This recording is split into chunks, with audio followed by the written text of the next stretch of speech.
The following is a short excerpt from a 60-minute DVD entitled Secrets to Successful Tidal Bass Fishing, available at DelawareValleyOutdoors.com. In this DVD, we'll be covering the upper tidal Delaware River from Trenton to Philadelphia. We're going to show you some of the most productive spots to save you time and put you on fish faster. We're also going to show you some of the ramps on both sides of the river to cut your running time down to the best spots.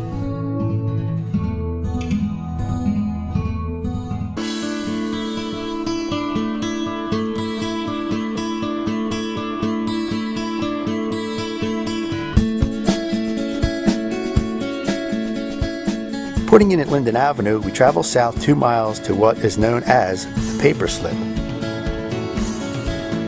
One feature that is well known is a sunken barge in the back right corner of this boat slip.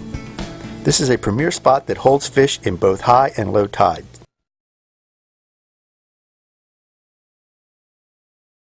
Bob, we just pulled into a spot here on the river. It's called the Paper Slip. We fish it all the time. It's a well-known spot. It's not a secret or anything. Right. But the way we're going to present our lures to it could be different than what other people are going to do. We're both going to fish soft plastics. You know, we're going to try to get up into the shade. But we're going to fish complementary techniques is what I would call it. You're going to fish a soft stick bait, which doesn't have a lot of action. And I'm going to fish a worm with a curly tail, which has more action.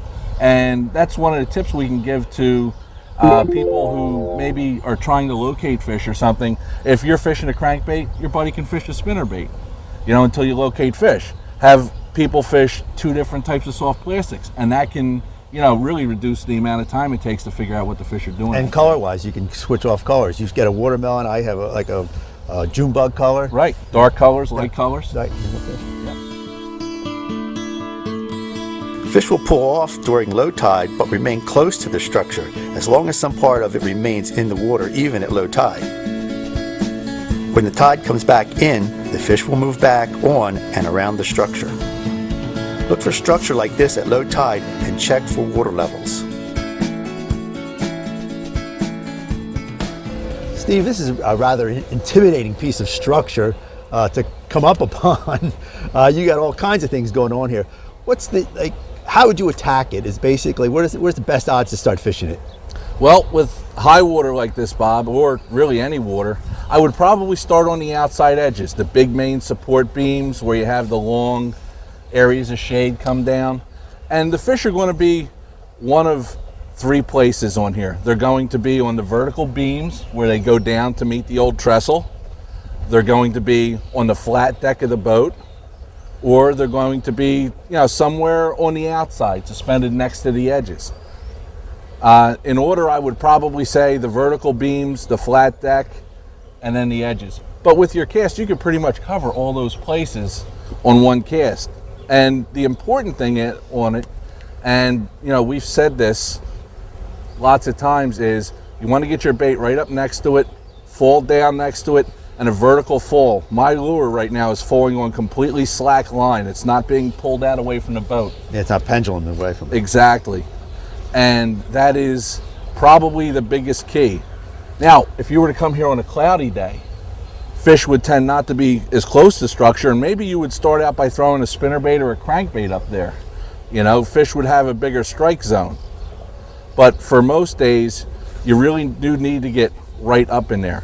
And you can see that you have cross members that come down, and the areas where they come together. And you know, you really have to kind of visualize it, you know, because you can't see it all. And the other thing is, if you're going to come and go scouting on tidal water, you want to do it at low tide. You want to see what's exposed, what's not exposed, hazards for navigation.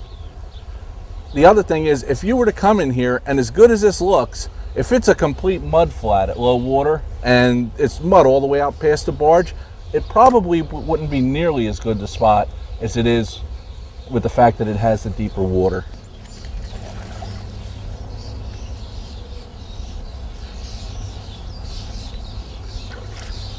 That fish was exactly where it was supposed to be. Right. Yeah. Exactly. It's a nice fish. Yep. Nice fish. Now that fish was up on top of this barge in the shade, but the sun beating down on the barge heats up the water. The tide is high, so the fish move up and down real easy with the vertical supports. Textbook spot. Textbook spot. Nice fish. Yep. Yep. Nice fish. Yeah, again, with the structure that we have here, it's it's amazing how many nooks and crannies, but you got to fish each one of them because they're laying in each one of those spots could be in. You have to be very, very thorough. I mean, 2 or 3 casts of this thing does not do it. 100 casts, Yeah. you know, you could fish this for a half hour. And the thing is, these fish can actually spawn up on top of this barge. It's another place of opportunity.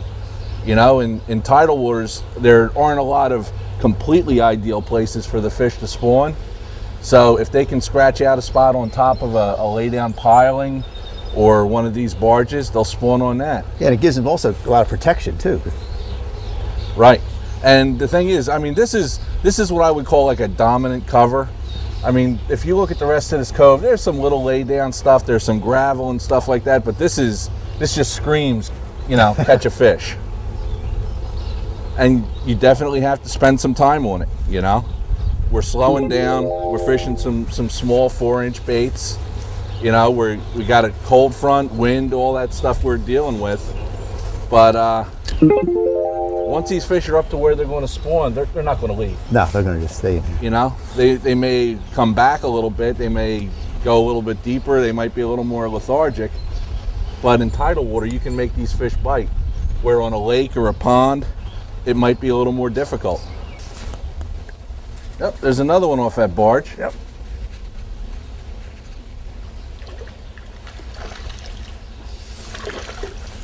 Look how fat one this one is. Now, was he up on top or was he off the side?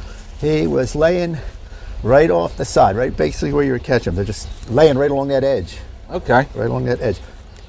He's probably laying up there with his nose poking out of the shade. Yep. You know, the bait fish can't see him. Yeah, and the baits we're fishing are a slow falling bait, so it stays in that water column much longer. And Right. He just picked it right up. Oh, look how fat that one is. And we're basically finesse fishing, Bob. We're using, you know, small 4-inch baits, light line, light weights, and we've slowed down. Yeah, You know, we don't have a whole lot of clouds cover or anything like that. You know, it's a quite sunny day, and you know, the fish are going to be tighter to objects. I think I just had a little pickup there, maybe not. Nope, I missed him. Definitely fishing here though. Yeah, definitely fish. And I think what I'm going to do is, you're using a little bit more subtle color. You know, I'm using black with a chartreuse tail, which under these high conditions may not be so good. I want to switch over to something a little more natural, like a watermelon with a chartreuse tail or a pumpkin or something. And we'll see how we do.